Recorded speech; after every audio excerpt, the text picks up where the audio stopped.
Good evening. My name is Rod Hill. I've been a citizen happily for over 40 years, city of Milan. Speaking in terms of standing for the election for library board, I would just like to share that my first understanding of the value of a library from a citizen's point of view came to me as a young teen.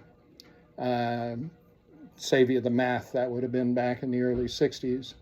And at that point, there was a national question regarding accepting a copy of Mein Kampf, which for those of us from that generation knew instantly what that was. Happily, later generations, not so obviously. It was essentially the manifesto of the creation of the Nazi Party back in the 1920s by Adolf Hitler. It was regarded as an absolute vile document at that time, and as I think I may have been 11, I was just absolutely furious to think that our library would have a copy of that. I brought that point up to the librarian at the Ypsilanti Public Library, which was my home library when I was growing up. And she pointed out to me that the library is not a bookstore. The library is an archive. It is an archive, among other things. Sorry. It's an archive that it is a resource for facts. It is a resource for demonstrable truth, provable things. And that's what I learned back then and have held and appreciated all my life. For my own part, I've come to rely on this library particularly because I've lived in town for over 40 years, and libraries in general for anything that comes to mind. The first question or the first answer to any question of how to find out when this thing isn't working is to go to a library. That's always been true.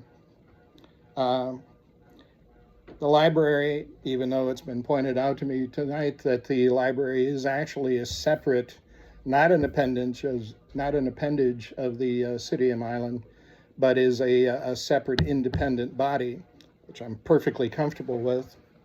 But it is nonetheless a community resource.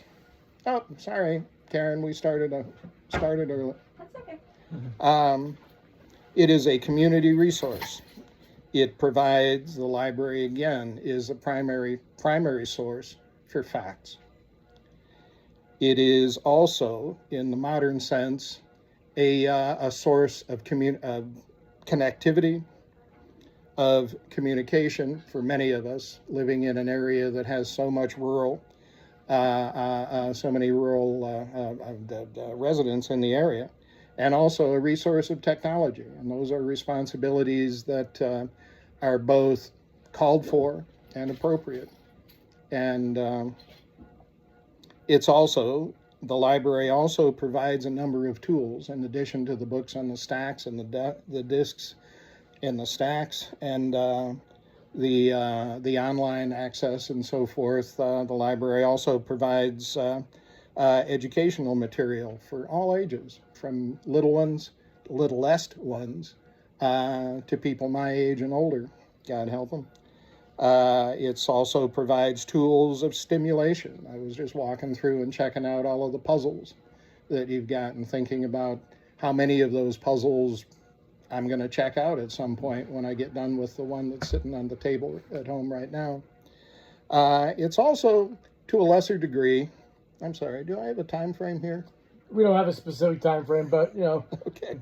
It's also a potential opportunity for socialization. Now, understanding that the library is supposed to be quiet, I have a hard time being quiet, but at the same time, I love the fact that people come here, and that's people plural, not just persons. And that's not for nothing. That's important.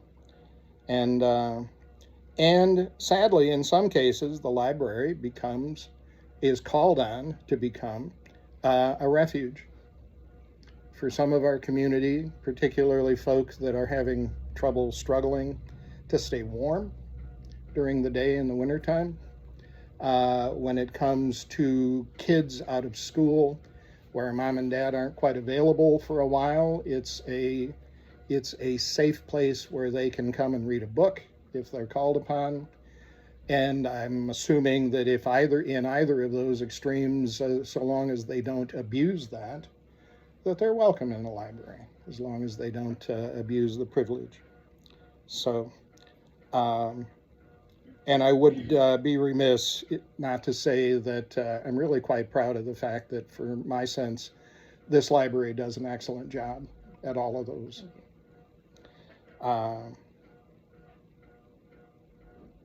I think I've talked enough. All right, thank you.